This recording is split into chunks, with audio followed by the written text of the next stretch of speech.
Say Jeffrey Epstein, the multimillionaire, in jail on charges that he sex trafficked underage girls, has died by suicide. Epstein previously had been moved to a suicide watch unit after being found unconscious in his cell in July.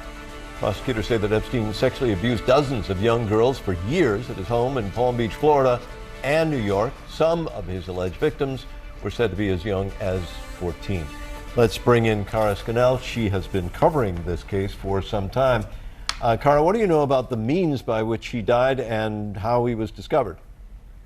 Well, Martin, we're still getting information on this, but two law enforcement sources say that Epstein was found in his jail cell on Saturday morning in cardiac arrest, and that he died at a local New York hospital later. So the details of exactly how he died are still being, we're still ascertaining those details, but we can confirm from two law enforcement sources that he died by suicide and was found in his jail cell with cardiac arrest this morning. This comes, as you say, after just last month when Epstein was found in his cell unconscious with some marks around his neck and was moved to a suicide watch unit. So there are a lot of questions here about how this did happen just several weeks after that initial attempt, and now how did he have the means to be successful this time, in killing himself this morning. Right, and the timing of this may be questionable to some as well, because just in the last 24 hours, there were hundreds of pages of previously sealed documents from a defamation suit that were unsealed. And there were some really lurid details in there from accuser Virginia Giuffre. This suit was settled, by the way, in 2017, but she was claiming that she was a sex slave of his. Would the release of those documents have anything to do with his suicide? Well, the pressure on Epstein has been mounting since his arrest last month by the prosecutors in New York. A lot of details about Epstein's alleged abuses of women. He did plead guilty in Florida state court in 2008.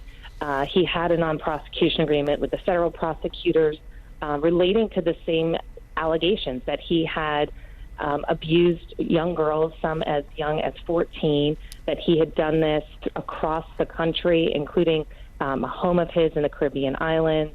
There are allegations that he had brought women on his plane to New York where he was charged.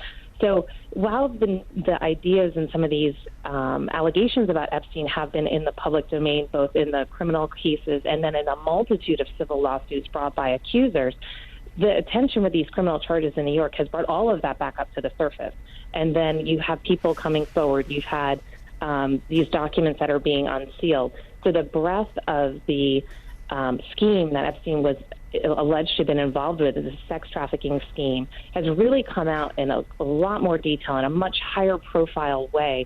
And in the post-Me Too moment where people are listening to accusers more, so the pressure on him was mounting. He was facing as much as 45 years in prison if convicted. The prosecutor said that they had heard from multiple people saying that they had, multiple people had come forward after they brought their case. So it certainly was not going to get any easier for Epstein, and he knew that more information was coming out. More women were speaking up now. They felt that they could. He's such a powerful man. Prosecutors said he had, they suggested he had paid off people to stay quiet. So the pressure on him was mounting. He knew that, and he knew that he probably was not going to be walking out of that prison alive. Right. Cara Scannell, who has been following this story closely for us, thank you very much. And on the line now is Vicki Ward. She is a former investigative reporter for Vanity Fair who wrote a profile about Jeffrey Epstein. Good morning, Vicki. You just tweeted this. I tried to warn you about Epstein in 2003. What's your reaction to the news now? Well, I think that there was, among my sources, there was considerable concern and fear that this is exactly what would happen. I mean, I agree with Cara. I mean, there are going to be questions asked as to why it happened if he was placed on suicide watch.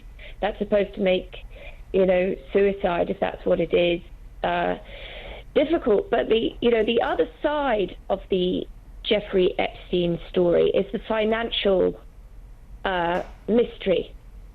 And one of my sources, the moment he went to jail, was very clear that Jeffrey Epstein had a lot of information on very powerful people. And you already saw just this week Leslie Wexner, the founder and chairman of the Limited Group, the enormous retail chain, coming out and saying that he had given Jeffrey Epstein power of attorney and had discovered in 2007 that Jeffrey Epstein had in fact stolen millions and millions and millions of dollars of him. That in turn asks the question, why did Leslie Wexner not go to the authorities at the time?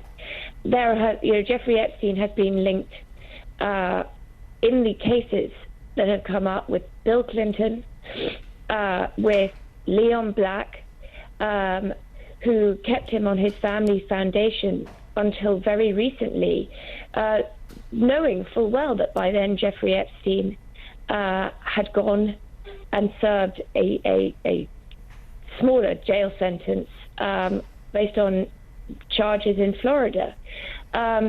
These all raise questions. What is it that tied these very powerful people to Jeffrey Epstein in the lawsuits that were unsealed yesterday? Yet again, it's not for the first time Prince Andrew's name has been raised as someone that Virginia Joffrey claimed Jeffrey Epstein asked her to have sex with him, and the palace denied it. But I think that what's always been fascinating about having Jeffrey Epstein incarcerated is who else could he potentially bring down?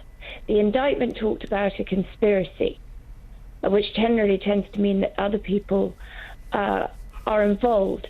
And I think that one and more of my sources felt that the other people that could potentially lose a great deal if Jeffrey Epstein ever took the stand. Jeffrey Epstein. Okay, so you're saying Jeffrey Epstein had a lot to lose. Are you saying was he afraid of somebody? Other people had a lot to lose.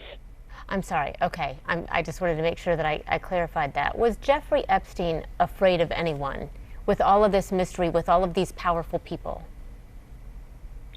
Well, I think not being able to go, not getting bail was very significant for him. Cara talked about pressure mounting, because the moment he was stuck in jail, he was no longer able to continue to pay people, including sort of people like lawyers, household staff, people who over the years would have been loyal to Jeffrey Epstein, who, prosecutors have been very clear that he has had a track record of paying off anyone he thought might talk about him.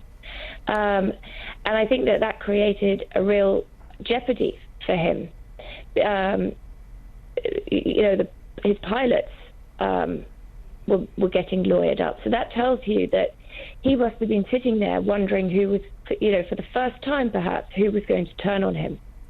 Do you believe, as some of the others we've spoken to this morning, that as a result of his death, there are likely to be a lot more people who come forward? Some may be victims, some may be associates, but now feeling that there won't be any retribution, their fear lifted? It's possible victims will come forward, but I think a lot of the people who would have whose names would have surfaced, whose connections to Jeffrey Epstein were more mysterious, will not, because why would they?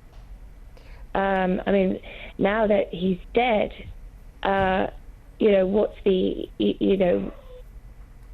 well, I guess only if they come forward with possible civil suits.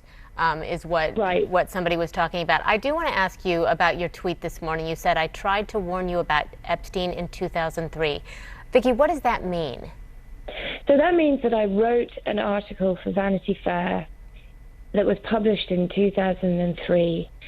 Nobody at that time knew who Jeffrey Epstein was. He was a mysteriously rich man who had a big, impressive Rolodex and had these parties where these very young women were in attendance. and many of them didn't speak English. And no one knew how he made his money or who he really was. The piece explained that he was not what he claimed to be. He wasn't a money manager for numerous billionaires. He had in fact been trained by someone who went to jail for the largest Ponzi scheme in American history prior to Bernie Madoff. What the piece also discovered were that he did abuse underage women. And I talked to two sisters who both alleged they'd been abused by Jeffrey Epstein, one of them when she was underage. They were on record, their mother was on record. Other people in New York with considerable reputation and standing were on record. But Jeffrey Epstein went to see the editor of the magazine, Graydon Carter. And after that, I was told that Jeffrey Epstein was very sensitive about the women, and they ended up being cut out of my article. They were obviously extremely upset, as was I. And they said, I said, well, do you want to pursue this in a different avenue? And they said no, because this is exactly what we were afraid of, that we wouldn't be believed because he is the more powerful known figure, and who are we? This is exactly why, we haven't, it's taken us years to come forward at that point. Wow. They are two of the women who recently, one of them, Annie Farmer, was one of the women who stood up at Jeffrey Epstein's bail hearing and recommended to Judge Berman that he not be given jail because it would prevent other victims from coming forward. Okay. Our sister Maria Farmer gave an affidavit about what happened in the Virginia Jeffrey case. Oh, okay. Vicki Ward, thank you so much for walking us through what you've learned and in your history of covering him. Thank you. We appreciate it so much. We have more for you regarding our breaking news coverage on the apparent suicide of Jeffrey Epstein.